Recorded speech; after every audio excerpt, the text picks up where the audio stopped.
Good morning and welcome to our final topic on Social Security income, and that is divorce benefits. I'm once again here with Holleigh Baker from our Wealth Management Division. So as we've gone through the various benefits and scenarios, we find ourselves perhaps with a divorcee in the group. And so the question becomes, are they eligible to receive benefits that are not their own Social Security benefits? And this is a very important topic. I mean, it was an eye-opener for myself when I started to read about it and all the different scenarios that could come into play. Absolutely. So you can, if you find yourself divorced, if you've been married for 10 consecutive years, you can receive ex-spouse or spousal divorce benefits. There are criteria that you need to meet in order to receive those benefits. So again, you had to have been married for 10 consecutive years. You have to be at least 62 or older. Right. And you cannot be married. Finally, your ex-spouse has to have qualified for Social Security benefits, which that goes back to one of our prior series on what qualifies you for Social Security. If you want to perhaps register for Social Security benefits as an ex-spouse, you can contact Social Security. You would simply need to know your former spouse's name and Social Security number. They then will do the verification that they do qualify for Social Security. One thing to keep in mind though is if you haven't hit full retirement age, so 67 for most of us, and you are still working, this would happen if you were 62 and you're still working and you file for the divorce benefits.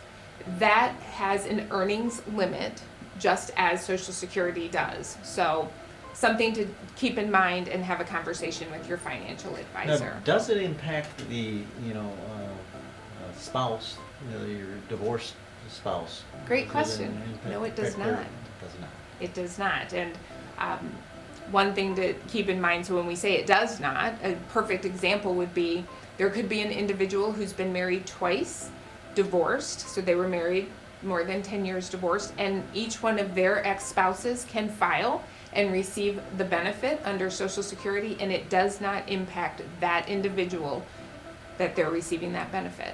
Well, that's a great point. So that is good. As we move forward then, a couple of other questions that happen to come up. Marriage, what if you want to remarry? Can you, should you, and at what age? Right, that's important.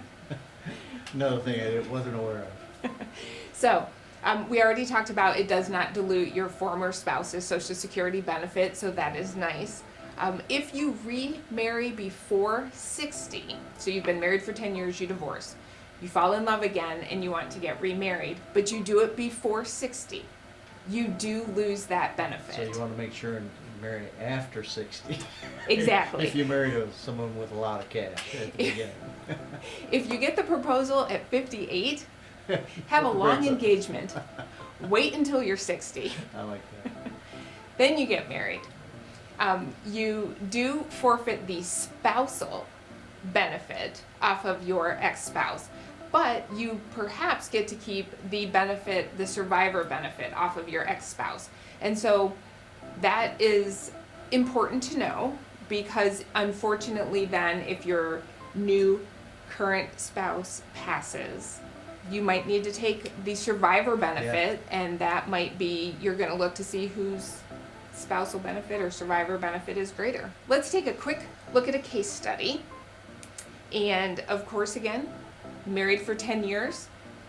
Brad and Jennifer were married. They got married young, stayed together for 15 years, and then they divorced. Unfortunately, Brad has passed away. Jennifer finds love again.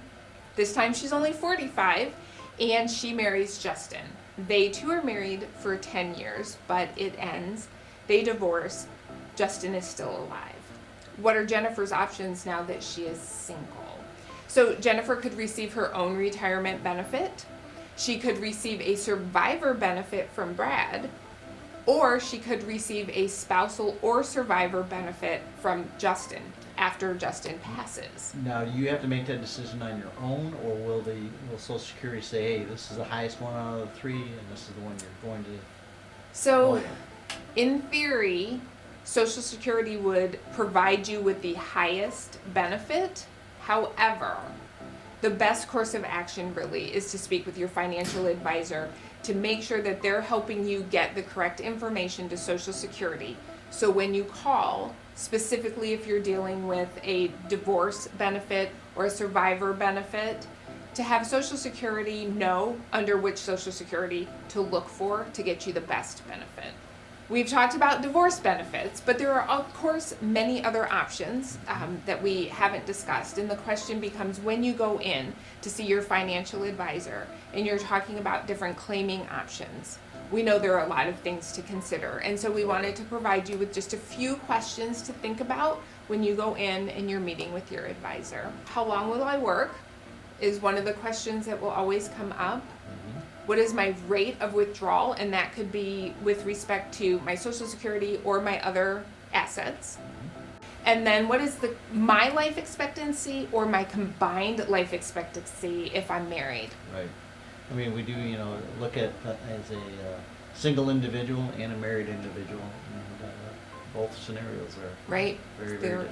They're important to know, and it does again play into what your retirement looks like, because we know Social Security is 40% of your retirement package typically. Well, it's been great doing this series with you, Mike. I've had a lot of fun. Me too, Holly. It's been wonderful.